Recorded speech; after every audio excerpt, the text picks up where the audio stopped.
பஞ்சபூதங்களையும் இயக்கிக் கொண்டிருக்கக்கூடியவர் யார் என்று சொன்னால் சிவபெருமான். ஆக சிவபெருமான் சர்வத்தின் இயக்கமாக விளங்குகின்றார் என்பதனால் எங்கும் சிவத்தின் மயமாகவே நமக்கு காட்சி தருகின்றது.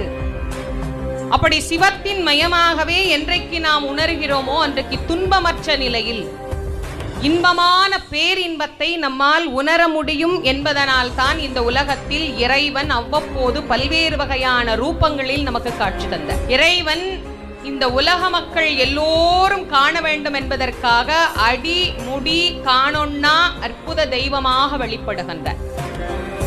ஏன் அவர் அவ்வாறு வெளிப்படுகின்றார் அப்படின்னா, திருமால் ஒரு பக்கம் சொன்னார், நான் போய் அடியை பார்த்து விட்டு வந்து விடுவேன், என்னால் முடியும்.